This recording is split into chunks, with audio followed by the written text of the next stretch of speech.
জৰিয়া আদৰ্শ বিদ্যালয় প্ৰেক্ষাগৃহত মিছন বসুন্ধৰা ৩.0 ভূমিপট্টা বিতৰণ অনুষ্ঠানত স্কুল নামঘৰ মন্দিৰ মছজিদ ক্লাবৰ মুঠ 9খন পট্টা দিয়া হয়। মুখ্য অতিথি হিচাপে উপস্থিত থাকে অগপ দলৰ ৰূপহীহাট বিধানসভা পৰিষদৰ সভাপতি জাকিৰ হুছেইন ফৰাজী।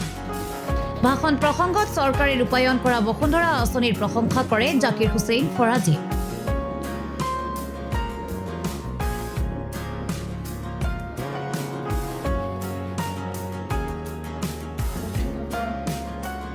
সৰ্বপ্ৰথমে মই আমাৰ মুখ্যমন্ত্ৰী ডাঙৰীয়া ডক্টৰ হিমন্ত বিশ্ব শৰ্মা তেখেতক ধন্যবাদ জনাইছোঁ। তেখেতৰ নেতৃত্বত আমি সমূহ চাৰ্কল অফিচাৰ DC ADC সকলোৱে আমি মিলি এই ৰাইজৰ পট্টাৰ কামত আমি যোৱা এবছৰৰ পৰা লাগি আছোঁ।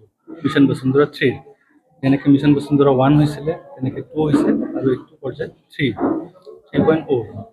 আমাৰ ৰূপহী ৰাজচক্ৰৰ অন্তৰ্গত যিসকল ভূমিহীন মানুহ আছিলে তেখেতসকলৰ এপ্লিকেশ্যনছ কৰিছিলে। তাৰে ভিতৰত কিছুমান চৰকাৰী অনুষ্ঠান আছিলে, কিছুমান ইণ্ডিভিজুৱেলছ আছিলে।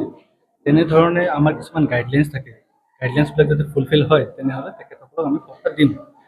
কিন্তু আমাৰ ক্ষেত্ৰত কি হৈছে যে ইণ্ডিভিজুৱেল যিখিনি কৰিছিলে সেইবিলাক গাইডলাইনছত পৰা নাছিলে, সেইখিনি কিছুমান ৰিজেক্ট হৈছে।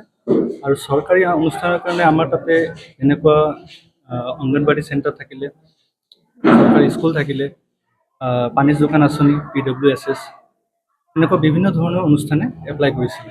তাৰে ভিতৰত আমাৰ কিছুমান ৰিজেক্ট হৈছে গাইডলাইনছত নোপোৱাৰ কাৰণে, আৰু তাৰে ভিতৰত 9টা আমাৰ একচেপ্ট হৈছে।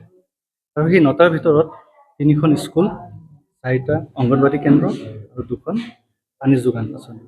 তেখেতসকলক আমি আজি ডিজিটেল বাৰ্তা দিলোঁ। এই ডিজিটেল বাৰ্তাটো প্ৰথমবাৰৰ বাবে দিয়া হৈছে অসম চৰকাৰৰ ফালৰ পৰা।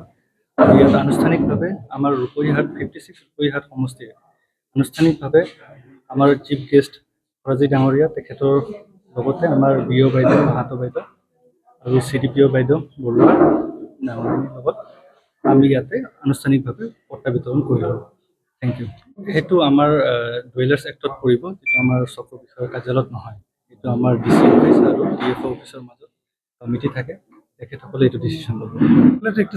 একমতে তেওঁলোকে বাৰ্তা পাই ইতিমধ্যে বহুত মানুহে পাইছে না, জৰিয়াত পৰ্যায়ক্ৰমে পাব। কিছুমান মানুহে এপ্লাই কৰিছিলে, আমাৰ ইয়াতো আপুনি ইতিমধ্যে দেখা পাব। ইয়াত আছে নন KDC NC যিবিলাক গাঁও আছে, আমাৰ চাৰ্কুলাৰ যিখিনি NC গাঁও আছে, NC গাঁৱৰ প্ৰত্যেকজন ব্যক্তিয়ে পাব। কিন্তু তাত আমাৰ যিটো চৰকাৰৰ যিটো গাইডলাইন আছে, সেই গাইডলাইন মতে ফুলফিল হোৱা নাছিলে, কেইটামান ৰিজেক্ট হৈছে। বাকীখিনি পৰ্যায়ক্ৰমে পাই থাকিব, চৰকাৰে দিব, সেইমতে পৰ্যায়ক্ৰমে পাই থাকিব। ইমান বছৰ 70 বছৰ চৰকাৰটো আছিলে। ভাৰতৰ আজি স্বাধীন হোৱা নাই, 1947 চনত স্বাধীন হৈছিলে। স্বাধীনৰ পিছত কোনো চৰকাৰে এনেকুৱা পদক্ষেপ লোৱা নাছিলে। আৰু বৰ্তমান চৰকাৰে পদক্ষেপ লৈছে, ডেফিনেটলি ভাল এটা পদক্ষেপ লৈছে। প্ৰত্যেকজন ব্যক্তিয়ে কৈ আছে, আমিও দেশৰ নাগৰিক হিচাপে কওঁ যে এটা ভাল পদক্ষেপ লৈছে আৰু প্ৰত্যেক বছৰে তেনেকৈ দিব লাগে। আৰু চৰকাৰৰ এটা মটো ইতিমধ্যে আপোনালোকক মই অৱগত কৰিব বিচাৰিছোঁ যে কোনো এজন ব্যক্তি যাতে ভূমিহীন হৈ পেলাই মৃত্যু হ'ব নালাগে। অন্ততঃ তেওঁৰ নামত যাতে 1 কঠা বা আধা কঠা মাটি যাতে তেওঁলোকৰ নামত থাকে, সেইটো চৰকাৰে ব্যৱস্থা কৰিব। কিন্তু তাৰ কাৰণে চৰকাৰকো অলপ মৰম কৰিব লাগিব। ৰাইজে অলপ মাহীয়ে চাকৰি চালে নহ'ব। এই কথাখিনি আমি ৰাইজক আহ্বান জনাইছোঁ যে চৰকাৰকো আপোনালোকে অলপ চাব, মৰম কৰিব, চৰকাৰো আপোনালোকক মৰম কৰিব।